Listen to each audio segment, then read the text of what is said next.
Mootummaan atitti waamamtee gadhiisiif akka feetee miti.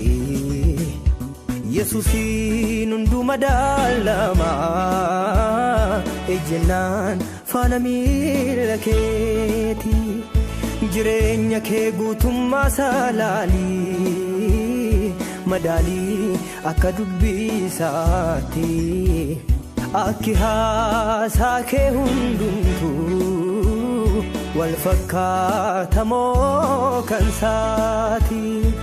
Safarii jedhu miila keen lugamii dubbii afaan kee hundaa.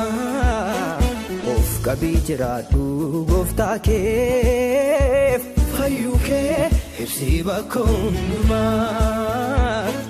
Safarii jedhu miila kee lugamii dubbii afaan kee hundaa.